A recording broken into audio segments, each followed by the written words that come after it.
Big breaking, ICC CEO has written to PCB. ICC के CEO जो हैं उन्होंने पीसीबी को लिखा है और पूछा है कि क्यों और कैसे उनकी जो मीटिंग थी एंडी पाइक्रॉफ्ट से वो रिकॉर्ड हुई। के बाद उन्होंने वीडियो बनाकर रिलीज कर दी जो बिना साउंड की वीडियो थी, और उस वीडियो पर टाइटल इन लोगों ने ये दे दिया कि भाई एंडी पाइक्रॉफ्ट ने माफी मांग ली और आईसीसी ने भी माफी मांगी है पाकिस्तान और सलमान अली भागा से। आईसीसी ने तो पीसीबी को बोल दिया कि भैया तुम कैसे लेट आए मैच के लिए, 1 घंटा तुमने लेट करा दिया। मल्टीपल आपने वायलेशंस करी। एंडी पाइक्रॉफ्ट का आपने झूठ फैला दिया कि उन्होंने माफी मांगी, उन्होंने कभी माफी नहीं मांगी थी। आपने वीडियो कैसे शूट कर लिया जब वीडियो शूट करना अलाउड ही नहीं था। बता रहे ना ये जो बात जी जो आईसीसी ने बोली है कि आपने वीडियो कैसी बनाई, इसके ऊपर आईसीसी अगर इशू उठाता ना तो आप सबसे पहले ये 3 चीजें पकड़ लें बस। एक, मैच रेफरी कैसे मैच खराब करने के लिए इन्वॉल्व हो गया, उनके साथ मिल गया। और अगर फाइन लग गया 100-200 करोड़ का, इनका क्या हाल होगा?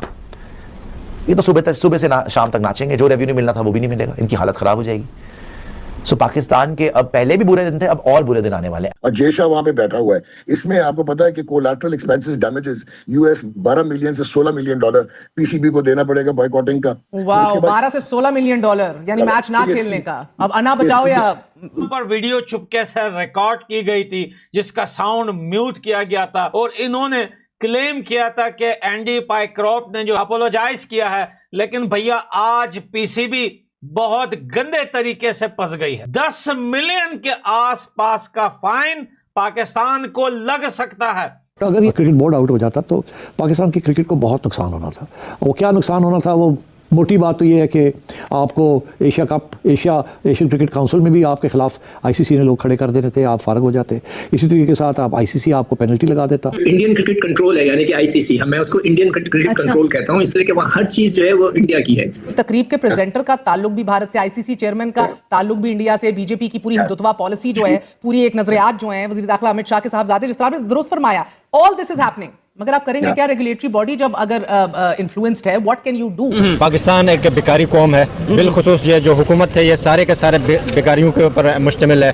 इनकी कोई हैसियत नहीं है, ये सारे के सारे फॉर्म 45 में हार चुके हैं। पॉलिटिक्स के अंदर तो हमने सुना था कि बंद कमरों में फैसले होते हैं। ये क्या फैसला करवा के आया आज आपको भी बुलाया गया? What happened inside? मैं हमेशा ये समझता हूं कि आपको जब भारत को जवाब देना है ना, तो वो आपको बैट और बॉल के साथ देना। ठीक है। So, इसलिए कि अदरवाइज वो आपको घास नहीं डालते हैं। और मैं हमेशा जब ये अपनी चेयरमैनशिप में जब बाबर आजम कप्तान था तो every time you would walk in, मैं उसको एक ही चीज़ कहता था, मैंने कहा देखो तुम्हारे साल के बाद ये मैच हो रहा है, हमारी सारी क्रिकेट सिस्टम का निचोड़, तुम्हारा टैलेंट, तुम्हारी टीम का टैलेंट एक मैच पे मुनसर है। ठीक है। सो तुम अगर भारत को, इंडिया को हराओगे तो तभी पता चलेगा उन्हें कि हम कितने पानी। मैं ये कह रहा हूँ कि ये जिसने वीडियो बनाई, ये जरूर जाहिर सी बात है कौन का मतलब ये था, पीसीबी का बंदा होगा।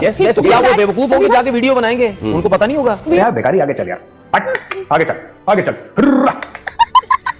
फैसला हो चुका था, अब उस फैसले को से निकलना कोई आसान काम नहीं था, और लगता ऐसी था कि अंडर पब्लिक प्रेशर कि जी हम बॉयकॉट ही करते हैं, फिर जाए जन्नत में जाए। ICC CEO has written to PCB. ICC के सीईओ जो हैं उन्होंने पीसीबी को लिखा है और पूछा है कि क्यों और कैसे उनकी जो मीटिंग थी एंडी पाइक्रॉफ्ट से वो रिकॉर्ड हुई और उसके बाद वो चलाई गई। Even though it was a restricted PMO यानी players and match officials area, उसके बावजूद वहां रिकॉर्ड हुई और ये सारी चीज हुई। ये भी पता चला है कि PCB has put the condition of their media manager accompanying Pak management for the meeting, else they would have boycotted the game. My god, ये अब एक नई चीज लेडीज एंड जेंटलमैन सामने आ गई है। चलिए फिर जय शाह की वजह से डेवलप हो जाएगी। जय शाह बैठा हुआ ना सर, बैठा ना बैठा हो उसको रखे एक तरफ। तनवीर भाई चले आज अब बात करते हैं हक सच की, सारी चीजें रखे एक तरफ। मुझे एक बात बताएं, ये सारी चीज हुई, सूर्य कुमार यादव पे क्रिटिसिज्म आया, पूरी दुनिया कर रही है। इंडिया पे क्रिटिसिज्म आया, पूरी दुनिया कर रही है। सही मैनेज किया हमने ये मामला? फ्रेंड्स, पीसीबी के घोड़े रख चुके हैं। आपको पता होगा पीसीबी वालों ने, पाकिस्तान ने बोला था भाई एशिया कप बॉयकॉट करने वाले हैं अगर जो अंपायर को हटाया नहीं गया या फिर अंपायर माफ़ी मांग ले। तो भाई वहाँ पे जब अंपायर, जो सीनियर अंपायर है भाई एंडी क्रॉफ्ट बोला जा रहा है उनका नाम, तो उन्होंने बोला था अगर ये सॉरी बोल दे तो भाई वो मैच खेलेंगे। और जब वो मिलने आए तो उस टाइम पे पीसीबी ने एक वीडियो शूट करके उसको म्यूट करके भाई रिलीज कर दी कि भाई यहाँ पे देखो ये जो अंपायर है एंडी पीक्रॉफ्ट है या जो भी है, उन्होंने माफ़ी मांग ली। पर जब ये बहुत ज़्यादा वायरल होने लगा और यहाँ पे पता चला आईसीसी को, तो आईसीसी ने सीधा बोल दिया भाई 10 मिलियन तुमको फ़ाइन भरना पड़ेगा, करीबन 150 करोड़ के आसपास बताया जा रहा है इतना फ़ाइन देना पड़ेगा। 150 से 200 करोड़ हो सकते हैं, पीसीबी को फाइन करना पड़ेगा। पूरे पाकिस्तानी मीडिया, यूट्यूबर और उनके एक्स क्रिकेटर भाई सर पकड़ के रोने लग गए कि मोहसिन नकली भाई कहाँ लेके फंसा दिया है। तो सबसे पहले कुछ रिएक्शन चेक करो और मैं आपको मिलता हूँ वीडियो के एंड में। देखिए ये इसका जो सूर्य कुमार यादव का, इसके ऊपर भी हमें बात करनी चाहिए थी। बेसिकली तो इस पे बात करनी चाहिए थी। एंडी पाइक्रॉफ्ट का मसला था। देखें मसला था, जो कह रहा है ना मसला नहीं था, वो था। नहीं, मसला तो था ना। How did he approach? उसकी मैं रीजन बता रहा हूँ ना, प्राइमरी रीजन। देखें मैंने आपसे कल भी बात बोली थी, जो शेक हैंड का सिलसिला था ना, वो तो आप साइड पे कर दे, वो जरूरी नहीं है ना, इस्लाम किया नहीं किया वो बात बेसिकली ठीक है। 2 से 3 लोगों के ऊपर आपको बैन लगाना चाहिए था। और पाकिस्तान क्रिकेट बोर्ड को ये जो आप अब बता रहे ना, ये जो बात जी जो आईसीसी ने बोली है कि आपने वीडियो कैसी बनाई, इसके ऊपर आईसीसी अगर इशू उठाता ना, तो आप सबसे पहले ये 3 चीजें पकड़ लें बस। एक, मैच रेफरी कैसे मैच खराब करने के लिए इन्वॉल्व हो गया, उनके साथ मिल गया, कप्तान को कह रहा है शेक हैंड नहीं करना, बैन होना चाहिए, बैन होना चाहिए। एक, दूसरा, बीसीसीआई अगर इन्वॉल्व हुआ है इसके ऊपर बात करें, ठीक है। बेसिकली तो बात ये करनी ठीक है। चाहिए। तो तीसरा ये कि सूर्य कुमार यादव ने कैसे पॉलिटिक्स इन्वॉल्व करी, बात तो ये होनी चाहिए। ये 3 मुद्दे जो है ना, ये पाकिस्तान क्रिकेट बोर्ड को ये लिख के इसके ऊपर बात करें, ठीक है ना। एक और इंपॉर्टेंट चीज है, एक और ऑफ द कफ कह दिया गया कि जी हम मैचेस नहीं खेलेंगे, हम बाइकआउट कर देंगे टूर्नामेंट। क्या आपने सोचा कि एसीसी की चेयर जो है वो इस वक्त पाकिस्तान के पास है, होस्ट इंडिया है, और उसके बाद क्या आपने क्लॉज 2.10A आर्टिकल पढ़ा है आईसीसी का कि इसके रिपोकशन, जिसका भी हफीज कह रहा है, वो इतने बायस है इंडिया के लिए, और जेशा वहां पे बैठा हुआ है। इसमें आपको पता है कि collateral expenses damages US 12 million से 16 मिलियन डॉलर पीसीबी को देना पड़ेगा बॉयकॉटिंग का। वाह, 12 से 16 मिलियन डॉलर यानी मैच ना खेलने का। अब अना बचाओ या नुकसान। ये serious breach of tournament rules है, मेंबरशिप ऑब्लिगेशंस है। इसमें आपको we can also go to the court ना कि आईसीसी भी तो ब्रीच कर रहा है, कि जबकि political, again we don't know, I think इसकी वजाहत होनी चाहिए। मैच रेफरी की जानिबदारी तो is not the only issue over here. Spirit of the game को जो आप लोग कह रहे हैं, नुकसान पहुंचाना, पॉलिटिसाइज करना, मगर सर ये मुझे बताइएगा, ये वजाहत क्यों नहीं आ रही कि हमारा मुद्दा क्या है, हमारे पास प्लेटफॉर्म क्या है? हफीज भाई जो कहते हैं कि नहीं कर सकता ये आईसीसी, वो तो कर रहे हैं।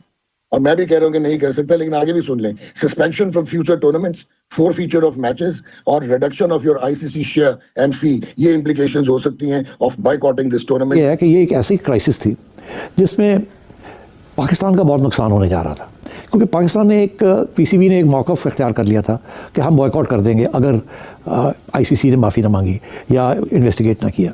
और मुझे पता था कि करना नहीं है, और उसकी वजूहत मैं आपको अभी बताता हूँ।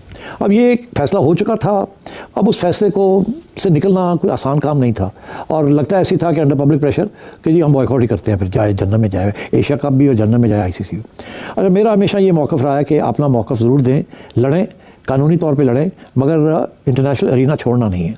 जैसे ही सियासतदान को हम कहते हैं कि इलेक्शन जैसी भी हो, इलेक्शन लड़नी चाहिए, रिगिंग हो ना रिगिंग हो, इलेक्शन बॉयकॉट नहीं करना चाहिए, वैक्यूम नहीं छोड़ना चाहिए, खला नहीं होनी चाहिए, आप लड़ के अपने मौक़िफ़ पेश करें।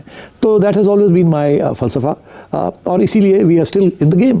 तो अब बात यह है कि तो जब उन्होंने मुझे याद किया तो मुझे दोस्तों ने कहा कि आप मत जाएं, आप उनको सपोर्ट मत करें एंड सो ऑन। तो मैं मोहसिन नकवी साहब को सपोर्ट करने नहीं गया था, मैं गया था पाकिस्तान क्रिकेट बोर्ड को सपोर्ट करने। तो अगर ये क्रिकेट बोर्ड आउट हो जाता तो पाकिस्तान की क्रिकेट को बहुत नुकसान होना था। वो क्या नुकसान होना था, वो मोटी बात तो ये है कि आपको एशियन क्रिकेट काउंसिल में भी आपके खिलाफ आईसीसी ने लोग खड़े कर देते थे, आप फारग हो जाते। इसी तरीके के साथ आप आईसीसी आपको पेनल्टी लगा देता, और ये जो सारे 15-16 मिलियन डॉलर्स आने हैं वो भी ना मिलते, और आपके ऊपर शायद PSL के ऊपर भी पाबंदियाँ लग जाती कि जी फॉरेन प्लेयर्स नहीं जा सकते खेलने के लिए। तो this was an existential crisis for PCB. अब इन्होंने फैसला तो कर लिया था, काश ऐसा फैसला ना होता, मगर जज्बात में आके कर लिया। अब निकलना था उसमें से थोड़ी बहुत इज्जत के साथ, तो मेरा ख्याल है वो कर लिया है। क्योंकि आईसीसी ने ऑफिशियली ईमेल भेजा है पीसीबी को, और जो हरकत इन लोगों ने जो वीडियो बनाकर की थी, जहां पर इन लोगों ने वीडियो बनाई है, साफ शब्दों में समझाऊं, जहां पर इन लोगों ने वो क्लिप जो रिलीज की थी, जो वीडियो एंडी पाइक्रॉफ्ट और सलमान अली भागा और ऑफिशियल आईसीसी के और पीसीबी के जो वहां पर बैठे हुए थे, वो एक ऐसा एरिया है जहां पर अक्सर ऑफिशियल्स बैठक करते हैं आईसीसी के, या फिर कोई मीटिंग वगैरह होती है, तो वहां पर बिल्कुल अलाउ नहीं है वीडियो या कैमरा ले जाने का या वहां पर वीडियो रिकॉर्ड करने का। लेकिन वहां मना भी किया गया था, पाकिस्तान पीसीबी के कुछ लोग जो दरवाजे में घुस रहे हैं उनको मना भी किया गया था, लेकिन उन्होंने मना करने के बावजूद भी सिर्फ इतना कहा कि भाई हम साउंड रिकॉर्ड नहीं करेंगे, सिर्फ यहां पर हम वीडियो बनाएंगे। उसके बाद वो क्लिप इतनी वायरल हुई कि आईसीसी ने वो क्लिप देख ली और आईसीसी के ऑफिशियल्स ने अर्जेंटली एक मीटिंग बुलवाई और सबसे पहले पीसीबी के उस बंदे को नोटिस भेजा जिन्होंने ये वीडियो बनाई है और उससे ये कहा गया कि तुम्हारे मोबाइल में अब अगर और भी कोई ऐसी वीडियोस है तो उससे पहले अगर तुम उसको रिलीज कर दो, सबसे पहले उसको लेके आओ। और पीसीबी को यह भी कहा है कि इस बंदे को भी लेके आए और फाइन की बात हो रही है। लेकिन पाकिस्तान जो है वो $16 मिलियन से बचने के लिए उसने ये मान लिया कि चलो हम खेलते हैं और साथ में जो है ये प्रोपेगेंडा फैला दिया मीडिया पे कि इन्होंने माफी मांगी है। लेकिन अब जो इन्होंने किया है जो बिल्कुल आईसीसी के रूल्स के मुताबिक है, जो इन्होंने रिस्ट्रिक्शन एरिया में जाकर इन्होंने वीडियो रिकॉर्ड की है, प्राइवेसी को लीक किया है, उसका जुर्माना या फाइन $10 मिलियन के लगभग, कंफर्म नहीं है लेकिन $10 मिलियन के लगभग ये फाइन है जो पाकिस्तान पीसीबी क्रिकेट बोर्ड को लगने वाला है। अब आपको पता है कि इतने पैसे तो पाकिस्तान अगर 2 एशिया कप और भी खेल ले पाकिस्तान नहीं कमा पाएगा। अब पाकिस्तान यहां पर फंस चुका है पूरी तरीके से, क्योंकि पाकिस्तान फ्रेंड्स तो देखा होगा भाई आपने कैसे यहाँ पे पूरी पाकिस्तान के मीडिया हो गए, उनके एक्स क्रिकेटर हो गए, उनके यूट्यूबर, हर कोई सर पकड़ के रोने लग गया कि भाई ये तो लेने के देने पड़ गए, उल्टा उन्हीं के यहाँ पे घोड़े लग चुके हैं। क्योंकि बताया जा रहा है कि भाई 10 मिलियन तक फाइन करेगी आईसीसी, क्योंकि आईसीसी का ये गाइडलाइन है, रूल है, जब भी आईसीसी का कोई भी, वो आईसीसी का चाहे अंपायर हो, आईसीसी चेयरमैन है, कोई भी इवेंट हो रहा है वहाँ पे कोई भी वीडियो शूट नहीं कर सकता। और पाकिस्तान ने अपनी गंदी हरकत की और जब वो एंडी पाइक्रॉफ्ट वहाँ पे आते हैं उनसे मीटिंग करते तो भाई वीडियो उन्होंने बना के रिलीज कर दिया और बता दिया कि भाई सॉरी बोल दिया। तो इसके ऊपर अब आईसीसी एक्शन लेने वाली हो गई है, सीरियस हो चुकी है और बोल रही है कि भाई 10 मिलियन तक जो फाइन है वो पाकिस्तान को, पीसीबी को देना पड़ेगा। तो अब यहाँ पे भाई बड़ी मुश्किल हो चुकी है पीसीबी के लिए। और आपकी क्या राय इसके ऊपर कमेंट्स करके ज़रूर बताना। फिलहाल आज के लिए इतना ही।